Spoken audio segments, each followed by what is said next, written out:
Fala galera, vamos acompanhar aqui os melhores momentos da entrevista do Flávio Bolsonaro que ele deu aqui a uma rede de televisão, acho que foi a Veja, uma rede de televisão web, né, e revista. E olha as respostas impactantes que ele deu aí, que é de interesse de todo mundo, viu? Simetria que foi aprovado na Câmara na madrugada dessa quarta-feira. Olha, é um texto horroroso, é um texto que confirma que hoje o legislativo continua sendo tutelado por outro poder, é uma vergonha, uma humilhação, mas eu quero aqui dar os parabéns a todos os deputados que aprovaram este texto, porque é o que foi possível, era o que dava para fazer. Ali a composição, a maioria é que tem que falar, mas o debate foi proibido. Para que houvesse, para que fosse pautado este projeto, a condição foi exatamente não mexer no texto, senão ele sequer seria pautado. E aí eu quero aqui também externalizar que foi, sim, mais uma demonstração do tamanho de Jair Messias Bolsonaro, porque é um texto que, neste momento, não muda absolutamente nada para ele, uma pessoa inocente que foi justiçada pelos seus próprios inimigos numa turma no Supremo Tribunal Federal, e ele falou com todas as letras que se é para pessoas como a Débora do Batom poderem voltar para suas casas, poderem ver seus filhos, ainda que não seja com a liberdade plena, ele topava pagar o preço de que esse texto fosse aprovado desta forma, e é o que nós estamos fazendo mais uma vez para que fique público o tamanho do coração e o tamanho de sentimento de patriotismo e de humildade de Jair Messias Bolsonaro. Eu tenho certeza que muitos que estão nos assistindo talvez não Ele tá tenham a falando da dimensão da lei da grandeza dosimetria. desse gesto dele. Ele está lá preso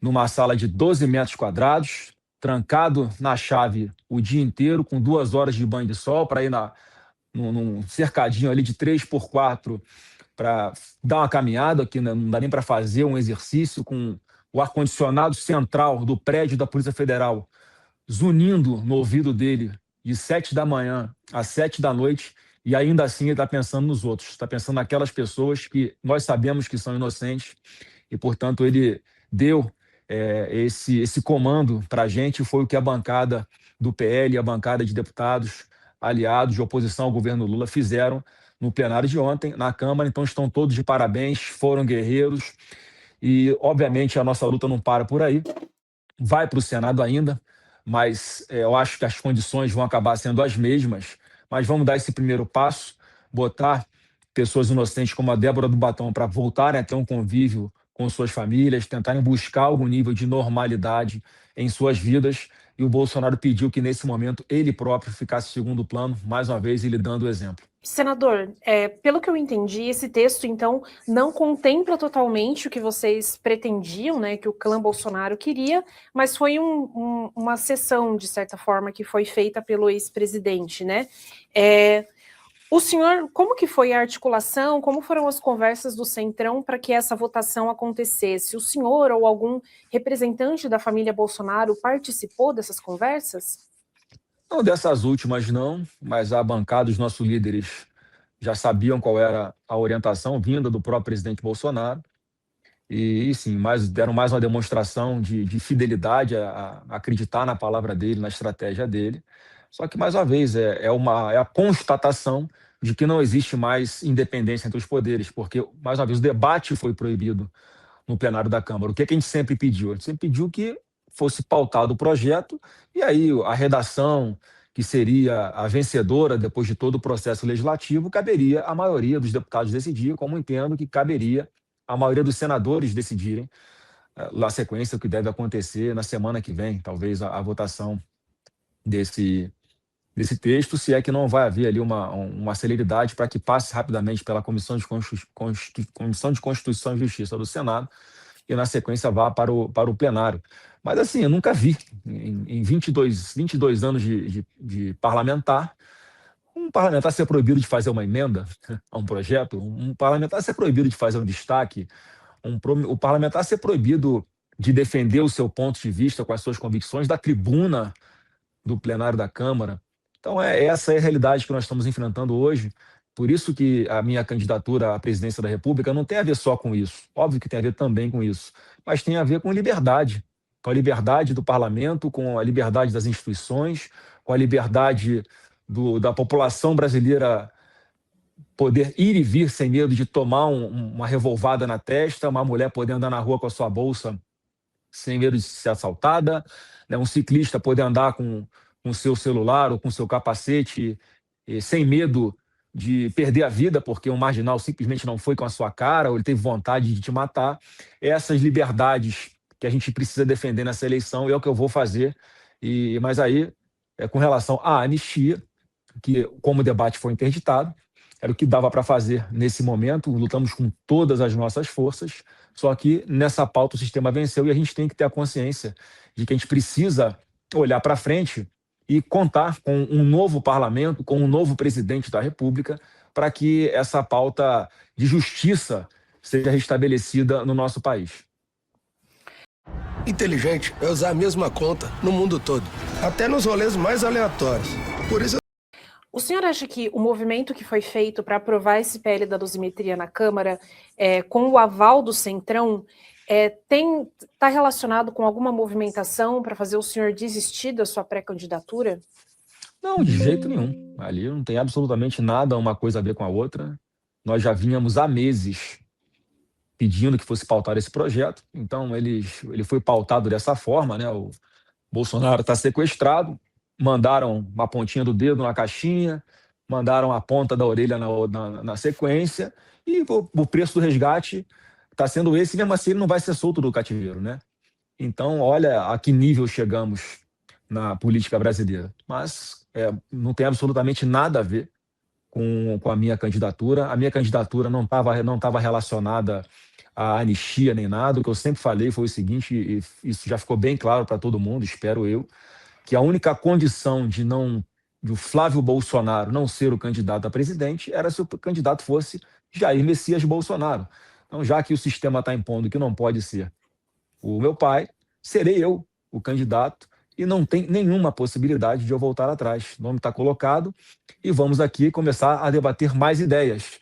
Vamos mudar a pauta apenas de anistia, sem esquecer disso, porque obviamente que isso é uma coisa que vai ficar viva enquanto não for resolvido, enquanto não for restabelecida a democracia plena do nosso país, só que uma candidatura à presidência da República é muito, muito mais do que isso, e é o que eu pretendo demonstrar a partir de agora. Eu quero falar dos problemas do Brasil e qual o caminho que nós vamos propor para os brasileiros, que é completamente diferente desse caminho das trevas que o Lula está levando o nosso país. Senador, o senhor chegou a mencionar isso na resposta anterior, mas então o seu pai, o ex-presidente Bolsonaro, deu o aval para esse PL da dosimetria que foi aprovado na Câmara? Ele concordou em ceder? Sim, ele concordou mais uma vez, botando ele próprio em segundo lugar, botando em primeiro lugar as pessoas como a Débora do Batom, que todos nós sabemos que foi condenada injustamente a uma pena altíssima. Então, o raciocínio dele foi muito simples. Bom, se as pessoas que estavam aí nas ruas lutando por suas convicções, que todos nós sabemos que nunca esperávamos que fosse haver qualquer tipo de golpe de Estado em função do que aconteceu no 8 de janeiro, porque é um crime impossível, né? É muita infantilidade as pessoas acharem que o que aconteceu no 8 de janeiro, a consequência seria a Débora do Batom sentar na cadeira de presidente da República, começar a dar ordem e todo mundo obedecer, né? Ou então uma irmã, uma senhorinha sentar na cadeira de presidente do Congresso Nacional, começar a dar ordens dali, todo mundo obedecer. Isso não ia acontecer de jeito nenhum, como não aconteceu. Então, a gente tem que entender o momento que o Brasil está passando, fazer essas escolhas difíceis, e o presidente Bolsonaro fez a escolha dele de, mais uma vez, se sacrificar por aquelas pessoas que ele sabe que são inocentes. Da sua campanha do ano que vem, enfim, nessa tua própria trajetória política, o senhor pretende continuar batalhando por essa anistia ampla, absoluta e restrita? E isso é uma condição para dialogar com partidos que venham a apoiar o senhor ano que vem? Olha só, essa é uma pauta que, obviamente, nós vamos continuar defendendo. Como eu disse, não está resolvida e precisa ser resolvida. Mas eu não estou condicionando nenhum apoio a isso, não. Na verdade, o que eu estou pensando com muita tranquilidade é que vai ter Bolsonaro nas urnas em 2026, gostem ou não gostem, e vamos deixar o povo decidir qual é o caminho que o Brasil vai passar a seguir a partir de 2027.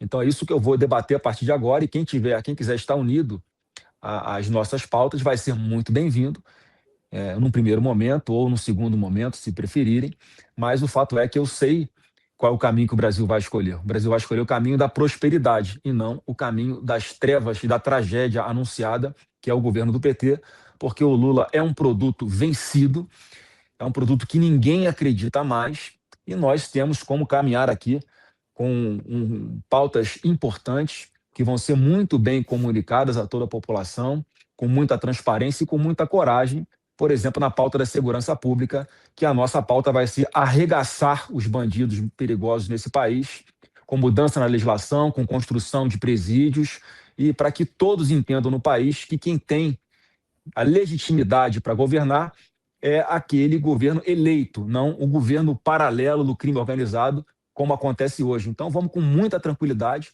lutar para libertar essas milhões de pessoas que hoje estão ali aprisionadas, vivendo sob o domínio desse poder paralelo criminoso, que tomou conta de bairros, que são milícias, que são narcotraficantes, que são narcoterroristas, que usam armas de guerra, atentam contra a polícia, tentam impor as suas leis. Então eu quero falar para você, pai, que mora num local como esse e tem preocupação da sua filha ser escolhida por um traficante de drogas desse, para ser a mulher dele, contra a vontade dela, contra a sua vontade, com uma arma, um fuzil apontado para sua cabeça, eu vou te libertar. Eu quero falar para você que tem uma barraquinha de cachorro-quente aí numa favela no Rio de Janeiro, que você não vai mais precisar pagar 20, 30 reais por semana para um miliciano, para você poder trabalhar com dignidade. Então eu vou lutar com todas as minhas forças para libertar todos vocês, e é essa pauta que o Brasil vai ter que escolher.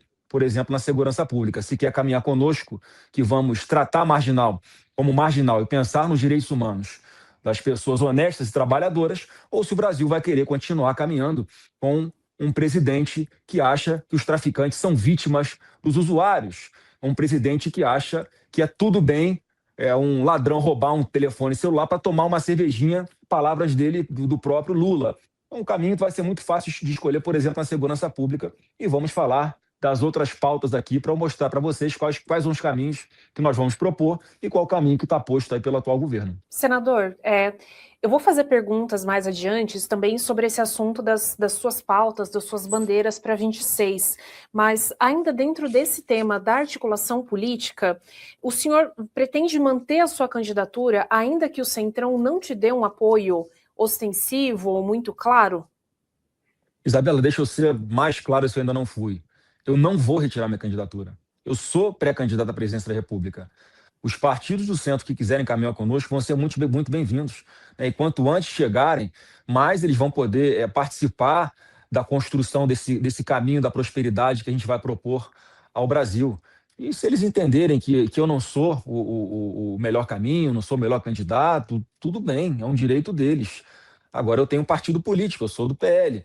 Aqui no PL está garantida a minha legenda, eu sou candidato, o presidente Valdemar está aqui me dando todo o suporte e já entendeu que vai ser uma estrutura profissional, que nós vamos trabalhar com muita força, com muita dedicação. Eu estou aqui cheio de vontade, porque, mais uma vez, eu sinto no coração que é um projeto de Deus, não para a minha vida, não é um projeto de vaidade, não é um projeto meu, é um projeto para o país, que eu me sinto muito preparado e convicto de que eu tenho condições de oferecer esse caminho da prosperidade para a população brasileira, para que ela possa escolher se é o caminho que o Flávio Bolsonaro vai propor ou se é o caminho que algum outro candidato de centro-direita, que porventura também que consiga viabilizar a sua candidatura, vai propor.